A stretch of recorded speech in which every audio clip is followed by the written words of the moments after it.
no matter what field you're in, if you're not going to use AI, you will be left behind.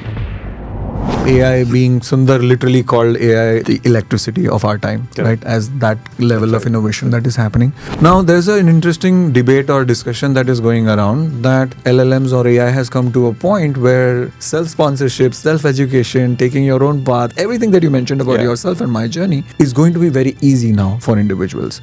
You just dropped your daughter at college. Yeah. How do you feel about the future of college? How are the kids looking at AI differently? What are their expectations from college? Can we talk about that a little bit? So my daughter also didn't want to do computer science. I wanted her to, but she's into healthcare. She's doing pre-med with a focus on neurosciences. I see. However, I told her that no matter what field you're in, if you're not going to use AI, you will be left behind. She's just a few weeks in, I want to give her some time, but I want to start asking that question that the courses that are being taught or otherwise, how are they is kind of using AI? Are they a part of the course curriculum or like others? You can see AI world is changing every day. And if colleges don't catch up to that, they will be maybe irrelevant. Possible, right? But also individually, she should be using a lot of that. And again, I told her that, hey, maybe you can use AI to become the best top student in your class if you use it the right way. Summarizing information, things that would have taken a lot of time. I don't know what the policy is going to be, using it to generate some reports. If you use it as an assistant, meaning like you don't want to randomly say, hey, ChatGPT, write me a report for this assignment, and you just copy paste, and that's bad. But if you do all the work, you know, if you had to go and read 10 different things, which have taken 10 hours, maybe you synthesize it, understand the concept, apply your judgment, then say, here are things I want to express, but I want to waste time writing 3 pages. Use an assistant to write that for you. And then you read it and say, okay, that's what it is. That's okay, in my opinion. That's not cheating. So in an assistive. It's an assistive way. The point is that, are you using it to learn faster, learn deeper? I mean, end of the day, for the same course, if you are able to get 50% knowledge in a certain, now I get 90% knowledge. Why would you not do that? Right? So AI is applicable in any setup.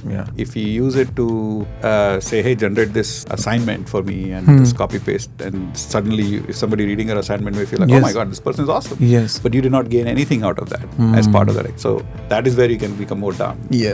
If you're using it to learn and become an expert, process of becoming an expert in something could be faster. You can't avoid it. If you go to the gym and now you have equipments, and using the equipment makes your exercises efficient, you still have to exercise. You can't like say, go to the gym and press a button and suddenly I'm buffed up. Like we shouldn't be thinking about AI in that sense. Not two people going to the same gym, doing the same workout will have the same result. Correct. So I think there is an intellectual disadvantage to people using AI as well. Correct.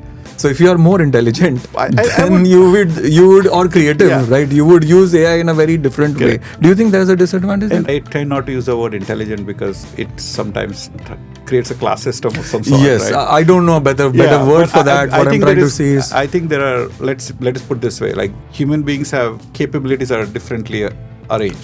So to speak, right? If I want to become decided to become a history expert in Indian history out of blue, can AI help me get there? Not automatically. It can help me start that journey. So if it would have taken me 5 years of lots of reading and talking to people and getting people's time to, hey, I want your perspective on this event that happened, whatever. Today I can fast track some of it. But you still need to synthesize as a human being. Make sure you understand. So you go speak to somebody, you write your own analysis of the events is your own analysis of it. So your brain is still analyzing that. You can't outsource that piece, right? I love traveling myself. I love planning for travel and everything.